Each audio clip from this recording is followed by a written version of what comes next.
5 people you need for side-by-side discipleship. Number 1, a divine person. This is either a divine man of God or a divine woman of God. So how do you know if someone is a divine man or a divine woman of God? They prioritize God. 3 signs. Number 1, they spend alone time with God. Number 2, they are a man or a woman of His Word. And number 3, they are a man or a woman of prayer. Okay, second person you need for side-by-side discipleship. And when I say side-by-side discipleship, I'm not talking about meeting and getting coffee face-to-face and talking about things. I'm talking about real life-on-life action, because we learn not only by conversation face-to-face, but we also learn by observation, because more is caught than taught. That old school saying has been around because it's so true. So the second person we need is a divine spouse. So that is either a divine hubby or a divine wifey. Maybe if you're a guy, you don't want to go up to a guy and be like, hey, I see you're a good divine hubby there. You're like, nah. You're like, man, I see man, you're a great husband. And so for men, we need to be around other great husbands of God.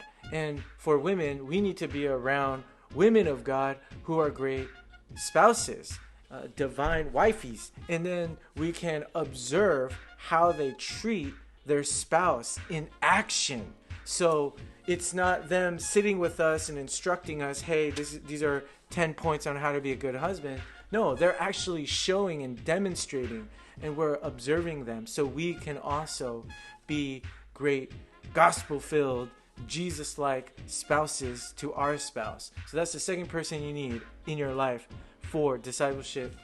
And so the third person is you want a divine parent. This is either a divine dad or a divine mama. You want to be around them. You want to invite them in your home and see how they conduct themselves, how they love their children, how they discipline their children in the ways of God, so we can learn from them by observation.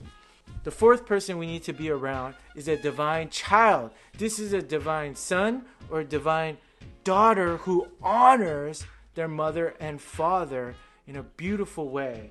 I'm so grateful. My sister Connie, my favorite sister and my only sister, man, she goes above and beyond, and she honors and she loves my mom and dad so well. She doesn't even need to tell me. She does it by action, and I see her actions and I'm inspired to do the same. So we need to be around divine sons and divine daughters of God so we can know how we can honor our father and mother. The fifth one is divine sibling, divine bros and divine sisses.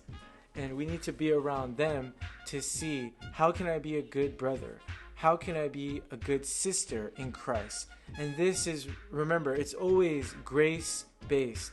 It's all because of what Jesus has done. We want to do what Jesus did. And I want to encourage you guys to get these 5 people in your life. Again, number 1, a divine person, a divine man or a divine woman of God. Number 2, get around divine spouses. These are divine dads and divine wives. Wives. And then 3rd, get around divine parents, divine dads and divine mamas. Number 4, get around divine children. So these are divine sons and divine daughters who honor their parents well.